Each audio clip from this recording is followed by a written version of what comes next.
Narito na naman tayo para sa isang napaka-sweet at nakakakilig na love story nila Kalingap Edu at Ate Viancy. Sulat mo ay aking makilala.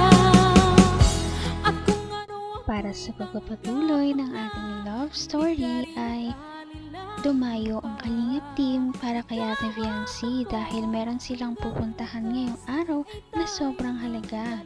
Ito nga ang pagpapatuloy ng kanilang pupunta sa amusement park. Sobrang layo talaga ng kanilang binyahe dahil halos 10 oras daw sila na bumiyahe patungo sa kanilang pupuntahan.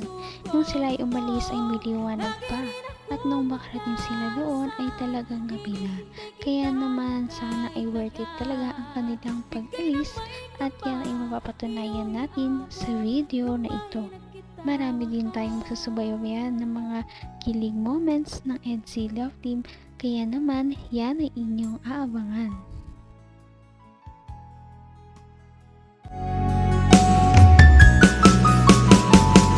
Ang nice ko lang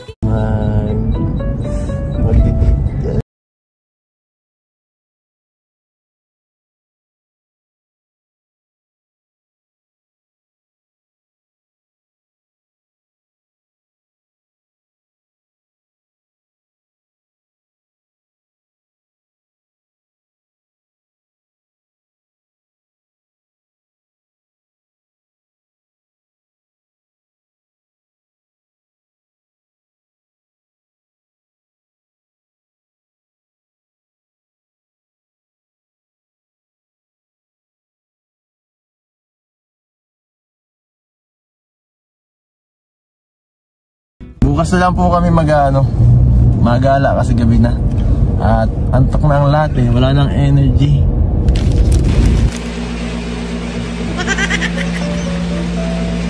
So ayan guys, tulog na mga kasamahan ko.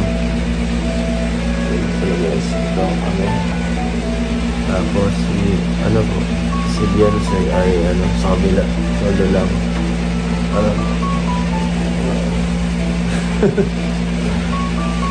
Kami sigurado sana mag-enjoy sila lahat sa gawin natin.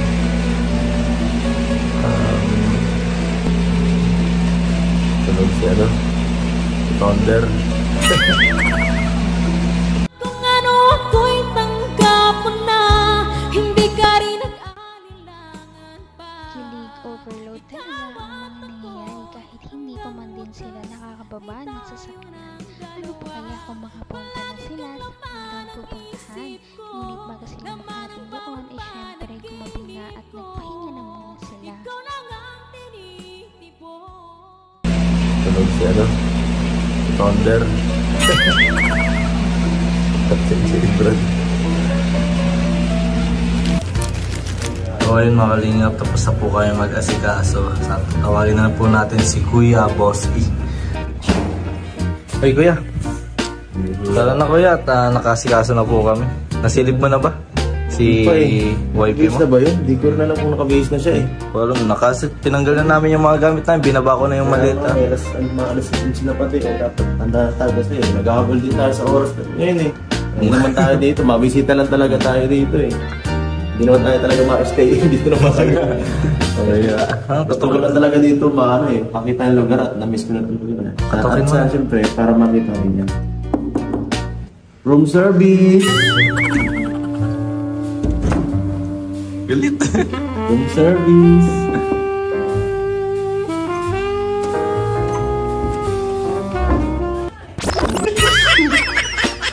Uy, ito pala yung room service po ito. Dito ka pala nakatira. Pasok na. Okay ka lang dito? Nakatulog ka naman naman din.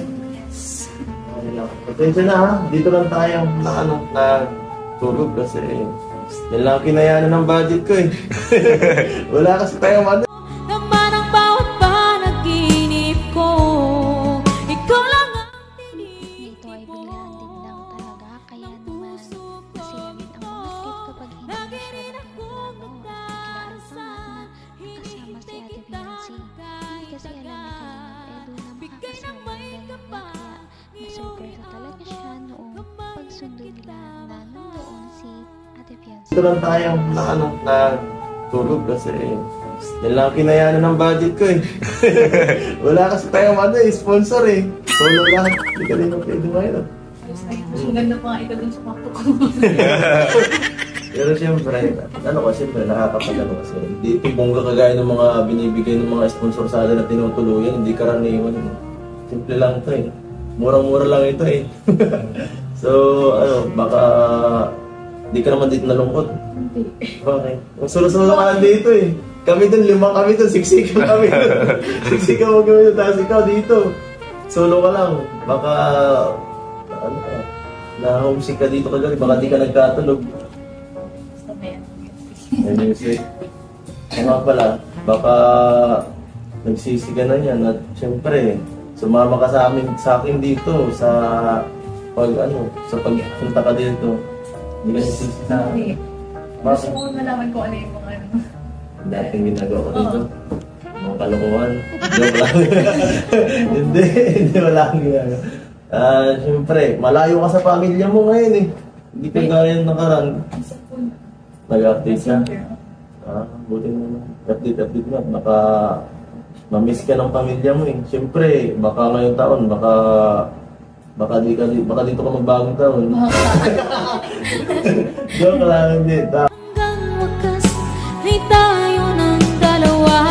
Palagi kang naman ang isip. Nakakatuwa naman dahil kahit na nagkakaroon sila ng kasiyahan sa ibang lugar, syempre, naalala pa rin ni Kalingap Edu ang pamilya ni Ate Fiancé.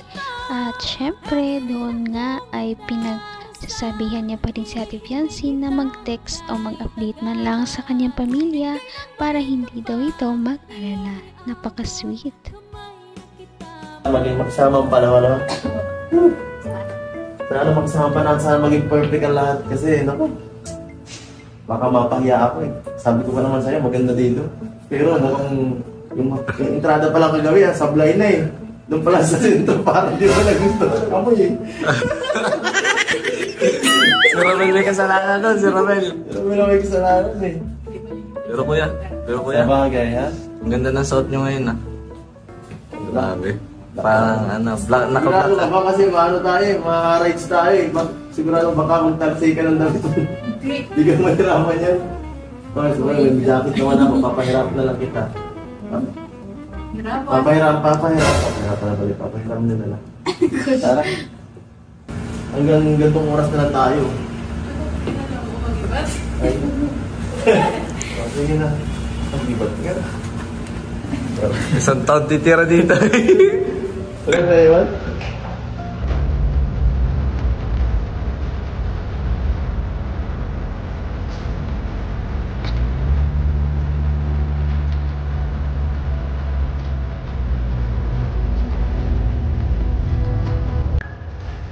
Dito na lang. Huwag mong iwan. Ay, nako. Dito na tayo. Kahit hindi pa sila nakakarating sa kanilang paroroonan noon ay sobrang marami na silang mga kilig moments. Ano pa kaya ngayon na talagang nakapunta na sila sa kanilang pupuntahan? At ang mga kilig moments na yan ay abangan ninyo sa ating susunod na video. Kaya iyan ay inyong subaybayan.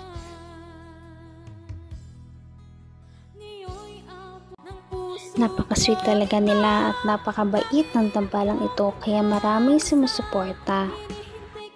Kaya naman sana ipatuloy natin silang suportahan at mahalin si Fiancé, si Kalingap Edu at ang Kalingap team. Yun lamang at maraming salamat sa panonood. Abangan natin kung magkakatuluyan ba talaga si Kalingap Edu at Fiancé. Hanggang sa muli! Bye! Ngayon'y abot